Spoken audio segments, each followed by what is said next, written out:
Hello बेटा, कैसे हो आप सभी। बेटा संस्कृत क्लास में आप सभी का स्वागत है।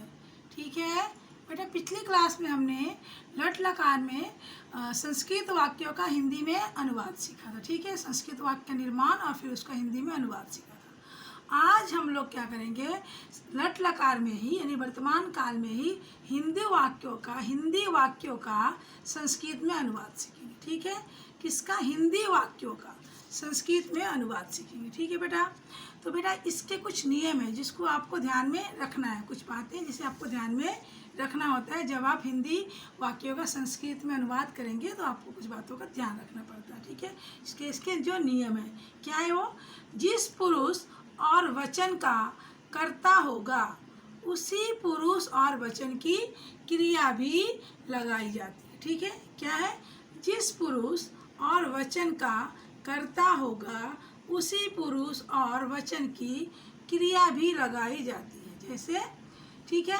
यानी कि जिस पुरुष और वचन का जो कर्ता होगा, जो आपने कर्ता का रूप पढ़ा है, पता है ना, वो पुरुष तीनों पुरुषों में होता है और तीनों वचनों में होता है।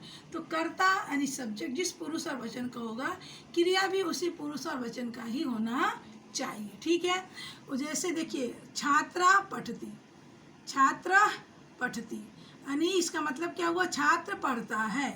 अब इस वाक्य में छात्र शब्द जो है, ये जो छात्र है, ये प्रथम पुरुष एक वचन का है। किसका है, प्रथम पुरुष एक वचन का। पता है आपको प्रथम पुरुष में देखिए क्या क्या आते हैं, मैंने कर्ता के रूप भी लिख रखा है, सा तौ ते और किसी के भी नाम। ठीक है, जैसे किसी के नाम, श्याम, सीता, गीता, उनके नाम आएंगे।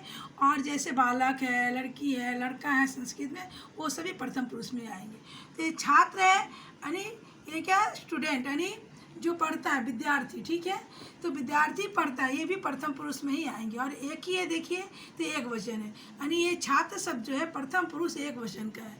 तो पढ़ती भी क्या है, प्रथम पुरुष एक वचन का ही होगा। ठीक है, देखिए आप, प्रथम पुरुष एक वचन में है, तो यहाँ भी हम प्रथम पुरुष, देखिए प्रथम पुरुष एक वचन में क्या है, पठती है ना।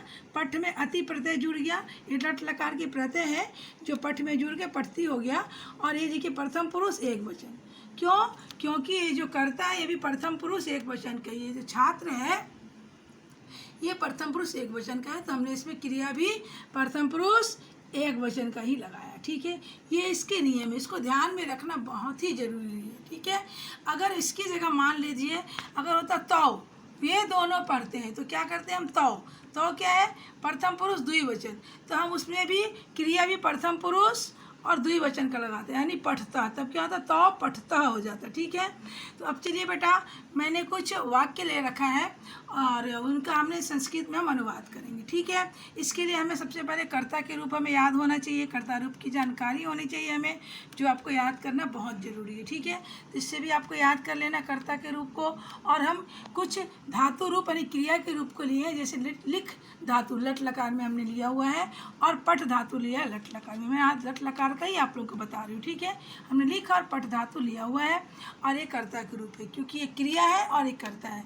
कोई भी वाक्य को बनाने के लिए क्रिया और कर्ता ये रहना बहुत ही जरूरी है। ठीक है, पहला कर्ता और दूसरा क्रिया। ठीक है, तो देखिए क्या है ये, तुम दोनों लिखते हो, क्या है, तुम दोनों लिखते हो। अब तुम दोनों को संस्कृत में क्या बोलते हैं, तो आपको जब कर्ता का रूप याद होगा तभी तो आप वो लिख सकोगे ना। तो कर्ता के रूप में देखिए यहाँ तुम दोनों ढूंढिए, ये देखिए तुम दोनों को संस्कृत में क्या बोलते हैं, युवाम। हमने यहाँ लिखा युवाम।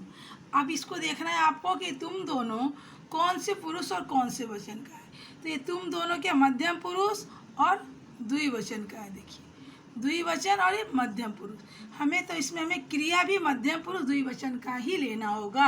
आपकी सुविधा के लिए मैंने नंबर लगाया है, ये क्या 5 नंबर, तो हमें वो क्रिया भी 5 नंबर का ही लेना होगा। और ये वाक्य से पता चलता है कि लट लकार है तो लट लकार के ही क्रिया लेने होंगे। ठीक है, अब देखिए आप, पर मध्यम पुरुष और द्विवचन, देखिए 5 नंबर है, देखिए ये भी 5 नंबर। ठीक है, ये भी 5 नंबर, और यहाँ क्रिया भी 5 नंबर। जो नंबर का कर्ता उसी नंबर का क्रिया, यानी जिस पुरुष और जिस वचन का कर्ता उसी पुरुष और उसी वचन की क्रिया भी। ठीक है, तो क्या है, पठत क्या है अब यहाँ क्या था, तुम दोनों लिखते हो, तो हम लिख धातु से लेंगे, क्या है, लिखत। ठीक है, लिखथ। अब ये क्या है, अर्थ क्या है, इसके प्रत्यय है। हमने पठ में जोड़ा तो पठथा हो गया, और लिख में जोड़ दिए तो लिखता हो गया। अगर हंस में जोड़ेंगे तो हंसथा हो जाएगा, है ना। धा में जोड़ेंगे धावथा हो जाएगा। यानी ये हम प्रत्यय को ही तो जोड़ते हैं ना। तो यहाँ क्या है, तुम दोनों मध्यम पुरुष, और द्विवचन में क्या, लिखथा। तो हमने लिख दिया यहाँ लिखता, युवाम लिखथा, यानी तुम दोनों लिखते हो। तो तुम दोनों का क्या हो गया, युवाम, और तुम दोनों तो प्रथम मध्यम पुरुष द्विवचन, तो यहाँ भी हमने मध्यम पुरुष द्विवचन ले लिया। क्या ये, लिखथा, हमने लिख दिया लिखथा, यानी युवाम लिखथा, तुम दोनों लिखते हो का युवाम लिखथा। और सेकंड नंबर में क्या है, हम सभी लिखते हैं। अब हम सभी को संस्कृत में क्या बोलते हैं, चलिए यहाँ देखिए, हम सब या हम सभी एक ही बात है। ये क्या, वयम, तो हमने वयम को यहाँ लिख दिया वयम। अब ये कौन से पुरुष है, उत्तम पुरुष, और कौन से वचन है, ये बहुवचन। तो हम क्रिया भी पता है ना, उत्तम पुरुष बहुवचन का ही लेंगे, और नंबर क्या है, ये 9 है, तो हम 9 नंबर का ही लेंगे। अब इसमें क्या है, लिखना है तो लिख धातु से लेंगे, उत्तम पुरुष और बहुवचन। देखिए क्या 9 नंबर है, देखिए ये वयम भी 9 नंबर, और ए भी 9 नंबर, ठीक है, ए भी 9 नंबर। अब यहाँ क्या, वयम लिख दिया हमने, अब क्या, लिखामह, यहाँ क्या, लिखामह, हमने लिख दिया लिखामह, वयम लिखामह। हिंदी क्या था, हम सभी लिखते हैं। तो क्या हो गया उसकी संस्कृत, वयम लिखामह, जिस वचन और जिस पुरुष का कर्ता, उसी वचन उसी पुरुष की क्रिया, ठीक है, लिखते हैं। अब देखिए आप एक चीज़ देखिए बेटा, लिखते हैं यहाँ भी है यहाँ में भी लिखते हैं, और यहाँ भी लिखते हैं, और यहाँ भी लिखते हैं, यहाँ भी, चारों है। अगर आप ये लिखामा की जगह बोलो, आप सोचोगे कि मैम हिंदी तो इसके भी लिखते ही तो है, इसमें भी तो लिखते हैं, तो हम ये लिखावा लिख देंगे।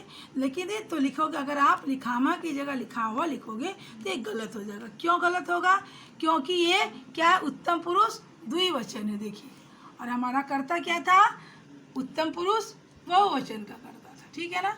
तो हम अगर द्विवचन लेंगे, लिखावा लिखेंगे तो गलत हो जाएगा। और यहाँ भी देखिए लिखते हैं, तो ये क्या है, लिखता। अगर हम उसको वयम लिखता लिख देंगे तो ये भी गलत होगा। क्यों गलत होगा, क्योंकि प्रथम पुरुष है, प्रथम पुरुष द्विवचन है, और हमारा क्या था, उत्तम पुरुष बहुवचन। अगर हम यहाँ लिखंती ले लेंगे, मान लीजिए लिखामा की जगह लिखंती, क्योंकि इसमें का भी हिंदी लिखते हैं, तो ये भी गलत होगा। क्यों, क्योंकि प्रथम पुरुष बहुवचन है, और हमें कौन सा लेता है, उत्तम पुरुष बहुवचन लेना है। तो उत्तम पुरुष और बहुवचन में क्या है, लिखामह, हमने लिख दिया लिखामह, ठीक है, समझ गए आप लोग, वयम लिखामह, हम सभी लिखते हैं का हिंदी संस्कृत क्या होगा, वयम लिखामह। अब देखिए तीसरा क्या है, वे सभी पढ़ते हैं, वे सभी पढ़ते हैं। अब वे सभी को संस्कृत में क्या बोलते हैं, ये देखिए, वे सब और वे सभी एक ही है, क्या बोलते हैं, ते, हमने यहाँ लिख दिया ते, ठीक है। अब ये कौन से पुरुष कौन से वचन का आप देखिए, प्रथम पुरुष बहुवचन, यानी 3 नंबर, तो हम प्रथम पुरुष बहुवचन ही लेंगे, ठीक है, प्रथम पुरुष बहुवचन ही लेंगे। और ये क्या है, ये पढ़ना, तो पठ धातु का लेंगे, ठीक है, पठ धातु का लेंगे, प्रथम पुरुष, और ये बहुवचन क्या है, इसका प्रत्यय क्या, अंति, और क्या लग गया, पठंती, पढ़ का पठ से अंति जुड़ा तो क्या हो गया, पठंती, तो हमने यहाँ लिख दिया पठंती, ते पठंती, वे सभी पढ़ते हैं का संस्कृत क्या होगा, ते पठंती, यानी वे सभी पढ़ते हैं। और ये प्रथम पुरुष बहुवचन के करता था, ये ते क्या था, प्रथम पुरुष बहुवचन, तो हमने क्रिया भी क्या लगा दिया, प्रथम पुरुष और बहुवचन, ठीक है। यहाँ पढ़ते हैं, देखिए यहाँ भी पढ़ते हैं, लेकिन आप इसकी जगह इसको नहीं लिख सकते क्योंकि ये द्विवचन है, ठीक है, इसीलिए मैंने नंबर लिखा है ताकि आपको कोई कन्फ्यूजन ना हो। देखिए ये भी 3 नंबर था, तो ये भी 3 नंबर ही लगाएंगे इसी चलते, क्योंकि हिंदी सबकी, इनकी भी सेम है, इनकी भी सेम है, दोनों की एक है, तो कहीं आप इसकी जगह इसकी लिख दोगे तो गलत होगा, इसलिए मैंने आपकी सुविधा के नंबर लगाया है कि 3 नंबर है तो ये भी 3 नंबर, हमने लिख दिया ते पठंती। चलिए अब आगे, वे सभी हंसते हैं, वे सभी क्या है, ये भी वे सभी है, ठीक है, ये भी ते होगा, हमने लिखा यहाँ ते। अब यहाँ पढ़ना का था, अभी हंसते हैं लिखा है, तो हंसना का यहाँ हंस धातु हो गया, हंसना में कौन सा धातु, हंस धातु। अब हंस धातु में हम क्या है, ये क्या ये प्रथम पुरुष बहुवचन का करता है ना, प्रथम पुरुष, देखिए प्रथम पुरुष बहुवचन, तो हम प्रथम पुरुष बहुवचन में क्या है, ये जो प्रत्यय अंति, तो हम हस धातु, हंसने का धातु क्या हो जाएगा, हस क्रिया का, हंसते क्रिया का धातु क्या, हस, तो हस में अंति जोड़ देंगे तो क्या आ जाएगा, हसंती। ठीक है, तो यहाँ क्या आ गया, ते हसंती, यानी वे सभी हंसते हैं, तो ते हसंती, क्योंकि ये हसंती हस धातु है और प्रथम पुरुष बहुवचन का जो प्रत्यय है लट लकार के वो अंति है, हमने जोड़ दिया हस में अंति, तो हो गया हसंती। ठीक है, वे सभी हंसते हैं, ते हसंती। ठीक है, अब चलिए हम दोनों पढ़ते हैं, हम दोनों को क्या बोलेंगे संस्कृत में, देखिए हम दोनों का मतलब क्या, आवाम, हमने लिखा आवाम। अब ये कौन से पुरुष और कौन से वचन है, उत्तम पुरुष द्विवचन है, उत्तम पुरुष द्विवचन है, तो उत्तम पुरुष और द्विवचन। ठीक है, उत्तम पुरुष द्विवचन का क्या है, पठावह, पठावह हमने लिखा पठावह। ठीक है, अगर हम ये इसका भी हिंदी पढ़ते, इसका भी हिंदी पढ़ते, अगर हम पठामा लिखेंगे तो गलती हो जाएगा, क्योंकि ये क्या है, उत्तम पुरुष बहुवचन है, हमें क्या चाहिए, उत्तम पुरुष द्विवचन। नंबर क्या देखिए 8 नंबर है, तो हमने यहाँ 8 नंबर ले लिया, क्या है, पठावा, हमने लिख दिया पठावा, अवाम पठावा, हम दोनों पढ़ते हैं, कि क्या हो गया, अवाम पठावा। देखा आप लोगों ने कि कैसे हमने हिंदी से संस्कृत का अनुवाद किया। ठीक है, हिंदी वाक्यों का हमने संस्कृत अनुवाद कैसे किया, आपने देखा और सीखा।